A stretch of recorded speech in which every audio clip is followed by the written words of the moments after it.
ओम शांति। नवरात्रों का त्योहार भारतवर्ष में बड़े ही उमंग उत्साह के साथ मनाया जाता है। इस दिन लोग कलश की स्थापना करते हैं, अखंड दीपक जलाते हैं, व्रत रखते हैं, जागरण करते हैं और कन्याओं का भी पूजन करते हैं।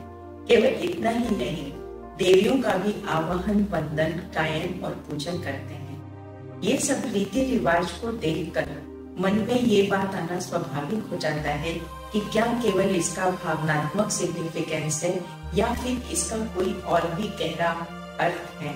यदि हम थोड़ा सा इसकी गहराई में जाएं, तो हमें ये मालूम पड़ता है कि केवल इसका भावनात्मक पक्ष ही नहीं है, बल्कि इसका सिंबॉलिक मीनिंग ही।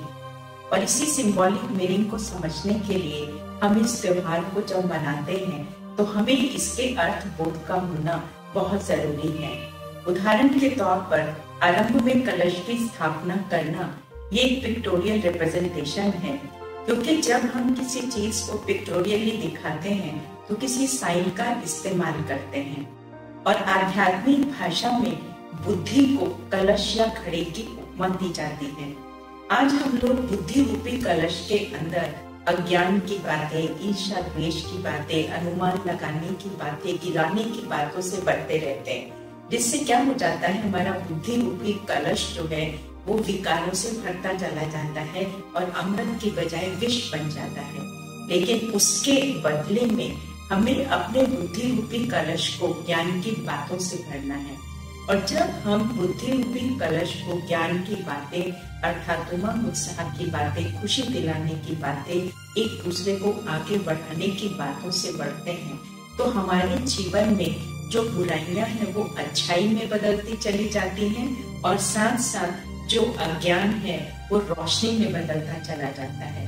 इससे हमारा कहने का भाव है कि कोई भी जब जीवन में परिस्थिति आती है तो हम सही निर्णय ले पाते हैं और सही निर्णय लेने के कारण से हम उस कार्य के अंदर सफल भी हो पाते हैं। इसी कारण से आपने देखा होगा कि जब भी कोई बड़ा कार्य होता है, शुभ कार्य होता है, तो लोग कलश की स्थापना करते हैं। दीपक जगाना अर्थात आत्म ज्योति को जगाने का प्रतीक है। हमारी बुद्धि के अंदर सदा शुभ चिंतन की बातों का, शुभ भावनाओं का और आशाओं का जब निरंतर तांता लगा रहता है, तो इससे हमारे अंदर में ज्ञान में वृद्धि होती है। और इसी का सिंबॉलिक दीपक के अंदर घी डाला जाता है, जो कंटिन्यूअस डालते हैं।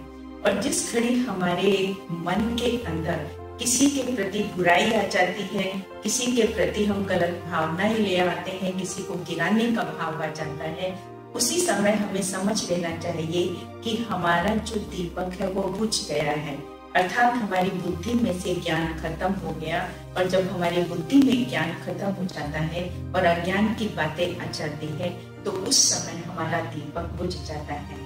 दीपक का दूसरा नाम हम दिया भी देते हैं। दिया का मतलब होता है दिया मना दिया। जब हम किसी से मिलते हैं तो हमने उसको क्या दिया? उमंग दिया, खुशी दी, शक्ति दी, शांति दी या क्या दिया? जब हम किसी को देने का भाव रखते हैं तो देने से हमारे अपने अंदर भी बढ़ता है। और दीपक की जो लोग है वो इस बात का रिप्रेजेंटेशन है, जैसे लॉ शब्द ही अपने आप में ये सिग्निफाई करता है कि मुझसे लो। लो माना क्या लो? हमेशा हमें कुछ ना कुछ जो भी हमें मिले, उन्हें उमंग उत्साह में लाना है, खुशी में लाना है। जब हम इस प्रकार से लोगों के साथ चलते हैं तो ऑटोमेटिकली हम उनके नजदीक आते हैं और वो भी हमसे खुश होते हैं और इससे हमारी फैमिली बॉन्डिंग बहुत अधिक बढ़ती है। इसलिए सदा देने का भाव रखना है। लॉ माना मुझसे लो। लो इस बात का रिप्रेजेंटेशन है, हम देवताओं के वंशज हैं। देवताओं के वंशज होने के नाते से हमें सदा किसी न किसी को, हर एक व्यक्ति को कुछ न कुछ देना है। जब हम किसी को कुछ न कुछ अपने जीवन से देते हैं तो वो भी हमारे से खुश होते हैं। वैसे भी चाइनीज में प्रोवर्ब कहा जाता है, whatever is free and flowing that always grow and whatever is rigid and blocked that always die। तो हमें हमेशा देना है। तीसरी बात, कन्याओं का पूजन किया जाता है। कन्याओं का पूजन किस बात का सिंबॉलिक है? आप जानते हैं कि जब कन्या छोटी होती है तो कन्या जब छोटी होती है तो वो पवित्र होती है, तो कन्याओं का पूजन माना उनकी पवित्रता का पूजन। इसी कारण से देवियों ने भी कभी अपने जीवन में पवित्रता की धारणा की थी। तभी भक्त लोग भी जब देवियों के नवरात्रे आते हैं तो उन दिनों पवित्रता का पालन करते हैं। इसमें लोग व्रत और उपवास भी रखते हैं। डेफिनेटली इसका भी कोई मीनिंग होगा। व्रत उपवास रखना एक प्लेज का सिंबॉलिक होता है। अगर आप उपवास शब्द को लेते हैं तो उप माना समीप, वास माना रहना, अर्थात भगवान के समीप रहना। जब हम भगवान के समीप रहते हैं तो हमें उसके सानिध्य का अनुभव होता है, इसलिए इसको उपवास कहा जाता है। और व्रत का भी मतलब होता है प्लेज। हमें अपने जीवन के अंदर कोई ना कोई प्लेज लेनी चाहिए कि हम इस जीवन में जब कोई भी कार्य करें, हम प्रतिज्ञा के साथ करते हैं तो इससे हमारी विल पावर बढ़ जाती है। और विल पावर के बढ़ने से हमारे अंदर में किसी भी बात को कंट्रोल करने की शक्ति, अपनी कर्मेंद्रियों को कंट्रोल करने की ताकत भी बढ़ती है। इसलिए ये व्रत किया जाता है। बाकी हमें अपने जीवन के अंदर ये प्रतिज्ञा करनी चाहिए कि कोई भी बुराई को हम अपने जीवन के अंदर छूने नहीं देंगे और बुराइयों को अपने जीवन से भगा करके रहेंगे। इसी प्रकार से जो जागरण किया जाता है, जागरण का भी बहुत सुंदर अर्थ है। जागरण माना रणभूमि में रहते हुए जागृत रहना। अब रणभूमि की अगर हम बात करें तो ये कोई ऐसी रणभूमि की बात नहीं है। ये दुनिया को कर्म क्षेत्र कहा जाता है। हम इस दुनिया में कर्म करते हैं।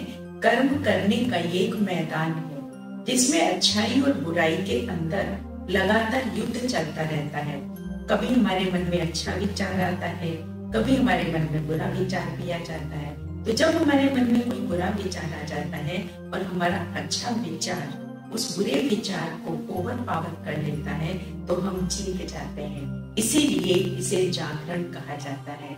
तो इस दुनिया में रहते हुए अगर हम सदा ये चाहते हैं कि हमारी जीत हो, हम सदा आगे बढ़े, तो उसके लिए ये चीज बहुत जरूरी है कि हम अपने ऊपर अटेंशन रखें, अपनी बुद्धि के अंदर हमेशा ज्ञान अमृत को भर के रखें ताकि हमारी बुद्धि सदा दिव्य ही सोचे।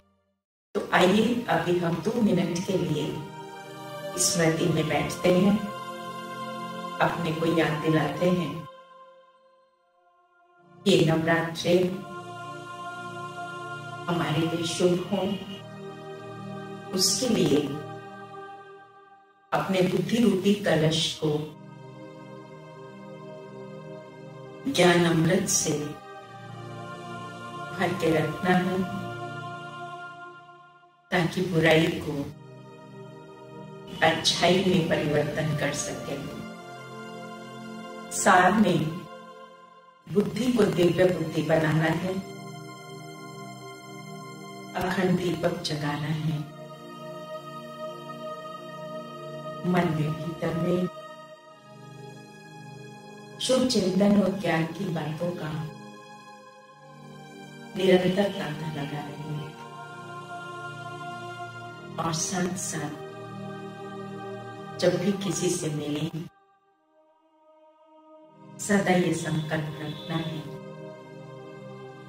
कि मुझे हर एक को कुछ देना है।